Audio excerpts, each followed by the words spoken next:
नमस्कार प्रेक्षकांनो. सावळ्याची जणू सावळी या मालिकेच्या येणाऱ्या भागामध्ये जबरदस्त असा ट्विस्ट येणार आहे. तर प्रेक्षकांनो, इथे आता येणाऱ्या भागामध्ये सावळीने चमत्कार करून दाखवलेला असतो. तर इथे विठ्ठलावरची सावळीची असलेली श्रद्धा ही आता खूपच जास्त अपार असल्यामुळे खूप मोठा चमत्कार घडलेला असतो. तर इथे सावळीच्या नशिबामध्ये संतती सुख नसल्याचं जगन्नाथने सांगितलेलं असतं. पण इथे आता चमत्कार घडलेला असतो आणि सावळी ही एका नाही तर जुळ्या बाळांना जन्म देणार असते. परंतु प्रेक्षकांनो, सावळीने आता जुळ्या बाळांना जन्म दिल्यानंतर इथे ऐश्वर्याने सावळीचे एक बाळ त्यातून गायब केलेलं असतं. आणि ही गोष्ट आता तिलोत्तमाच्या लक्षात येणार असते आणि तिलोत्तमा ऐश्वर्याचा डाव उधळून लावणार असते. तर येणाऱ्या भागामध्ये कशा पद्धतीने या गोष्टी पुढे घडत जातात आपण सविस्तरपणे बघूया. प्रेक्षकांनो, जगन्नाथला ही गोष्ट कधीपासूनच सावळी आणि सारंग यांना सांगायची असते की आपल्या सावळीच्या आयुष्यामध्ये सगळं काही ठीक आहे, पण तिला संतती सुख नाही आहे. त्यामुळे इथे तिच्या आयुष्यामध्ये ही खूप मोठी सल राहणार आहे. त्यामुळे प्रेक्षकांनो, जगन्नाथनेच ठरवलेलं असतं ही गोष्ट आपण सारंगला सांगायची. सावळीला सांगितलं तर तिला खूप जास्त त्रास होईल. त्यामुळे सारंगजवळ बोलणं गरजेचं आहे. आता सगळं ठीक झालंय. सावळी ही उत्तम गायिका आहे. खरी गायिका तीच आहे ही गोष्ट सगळ्यांच्या समोर आली. त्यामुळे इथे जगन्नाथला वाटतं की आता आपण लवकरात लवकर हे सत्य सारंगला तरी सांगितलं पाहिजे. त्यामुळे इथे आता भैरवीला तिच्या गुन्ह्याची शिक्षा मिळालेली असते. तारा खरी गायिका नसून सावळी खरी गायिका आहे या सत्याचा उलगडा झालेला असतो. सगळ्या गोष्टी उत्तम घडलेल्या असतात आणि त्याच्यामध्ये जगन्नाथने सारंगला बोलून घेतलेलं असतं आणि त्याला सांगितलेलं असतं की मला तुझ्याशी महत्त्वाचं बोलायचं आहे. तेव्हा सारंग म्हणतो, काय बोलायचं आहे? तेव्हा जगन्नाथ म्हणत असतो की हे बघ सारंग, ही गोष्ट मी सावळीला सांगू शकत नाही, पण तुला सांगतोय आणि महत्त्वाची गोष्ट आहे. तेव्हा इथे जगन्नाथ म्हणत असतो की आपल्या सावळीच्या आयुष्यामध्ये तिच्या नशिबामध्ये संतती सुख नाही आहे. ती कधी आई नाही होऊ शकणार. तेव्हा सारंगला खूप मोठा धक्का बसतो. कारण आता इथे सावळी आणि सारंगसुद्धा बाळाचा विचार करणार असतात. आणि तेव्हा प्रेक्षकांनो, इथे आता सारंगला ही गोष्ट कळल्यानंतर सारंग खूपच जास्त उदास होतो आणि तो घरी आलेला असतो. तो जगन्नाथला म्हणतो ही गोष्ट जर सावळीला कळली तर सावळीला खूप जास्त त्रास होईल. जगन्नाथ म्हणतो, मला माहिती आहे, म्हणूनच ही गोष्ट मी तुला सांगितली. कुणाला तरी एकाला कळणं गरजेचं आहे ना, म्हणून तुलाच सांगितलं. सावळीला आता तू सांभाळून घ्यायचं आहे. तेव्हा प्रेक्षकांनो, जगन्नाथने सांगितल्याप्रमाणे सारंग घरी येतो. सावळी म्हणत असते, अहो काय झालं? कारण तिला एक आनंदाची गोष्ट सांगायची असते.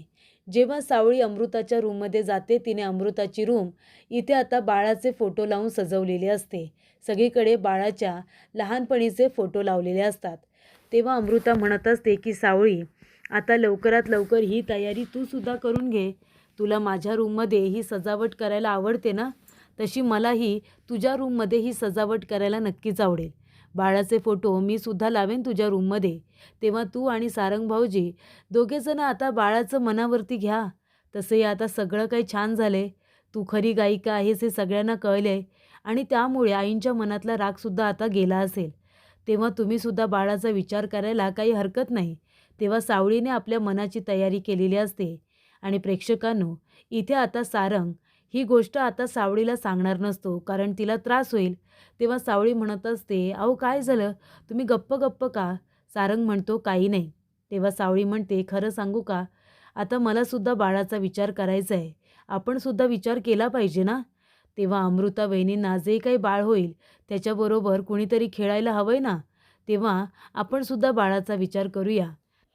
तेव्हा सारंगने सुद्धा ठरवलेलं असतं की सावळीची जर इतकी इच्छा असेल तर मी का नकार देऊ? काहीतरी प्रयत्न करून बघितलेच पाहिजे. नक्की प्रॉब्लेम काय आहे? तेव्हा प्रेक्षकांनो, इथे आता सारंग जगन्नाथला जाऊन भेटतो आणि जगन्नाथला म्हणत असतो की सावळीची मनापासून इच्छा आहे की तिला सुद्धा बाळाचा विचार करायचा आहे. तिला आई व्हायचं आहे आणि जर तिची एवढी इच्छा असेल तर तिची इच्छा नक्की पूर्ण होईल. पहिल्यांदा जगन्नाथ सर, तुमची भविष्यवाणी खोटी ठरणार आहे. सावळीची विठ्ठलावरती इतकी श्रद्धा आहे की नक्कीच काहीतरी चमत्कार होणार.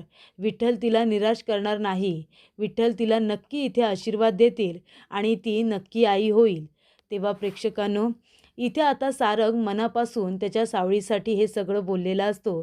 तेव्हा जगन्नाथ म्हणत असतो की मला तर आनंदच होईल की माझी भविष्यवाणी जर खोटी ठरली आणि जर काहीतरी चमत्कार झाला आणि माझी मुलगी जर आई होणार असेल तर मला तर आनंदच होईल.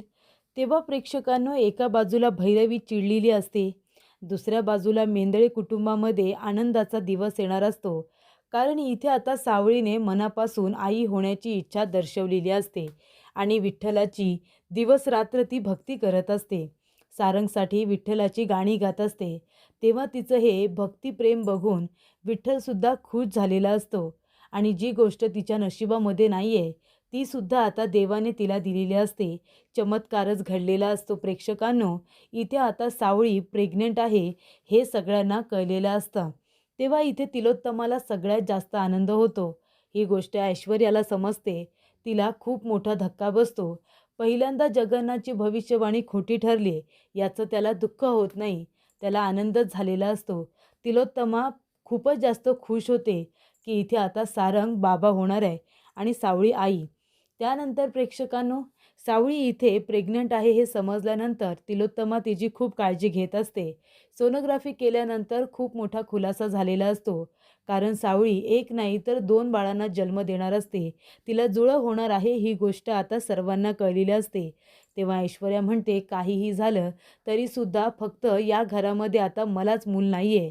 तेव्हा सावळीसुद्धा आई होणार आहे आणि अमृता तर होणारच आहे. तेव्हा आता काहीही झालं तरीसुद्धा मला एक त्यातलं बाळ हवं आहे आणि म्हणूनच तिने डॉक्टरांना आधीच मॅनेज करून ठेवलेलं असतं.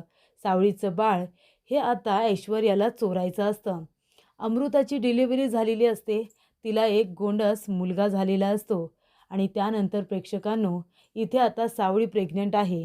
तेव्हा सारंग म्हणत असतो की मला काहीही चालेल, मुलगा मुलगी काहीही होऊ दे, फक्त दोघेही सुदृढ असू दे आणि तू सुद्धा व्यवस्थित असू देत. बाकी मला काही नकोय, मला काही चालेल.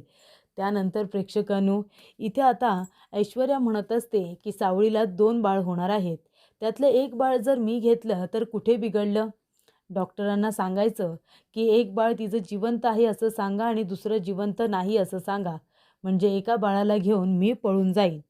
तेव्हा प्रेक्षकांनो, सावळी मात्र आता इथे एका बाजूला स्वप्न रंगवत असते. आणि जेव्हा सावळीची डिलिव्हरी होते तेव्हा ऐश्वर्या इथे सावळीचं एक बाळ घेऊन आता तिथून पळून जाते आणि फक्त एकच बाळ पाळण्यामध्ये ठेवलेलं असतं आणि इथे एक खोटं बाळ आणून ठेवलेलं असतं आणि सांगितलेलं असतं की सावळीचं एक बाळ जिवंतच नाही आहे. पण ही गोष्ट तिलोत्तमाला मान्य नसते आणि तिलोत्तमा आता या गोष्टीच्या मुळाशी जाते आणि लवकरच ऐश्वर्यानेच बाळ चोरून नेलेलं आहे ही गोष्ट तिलोत्तमा, सारंग हे सगळेजण आता शोधून काढणार असतात आणि सावळीला तिचं बाळ परत करणार असतात.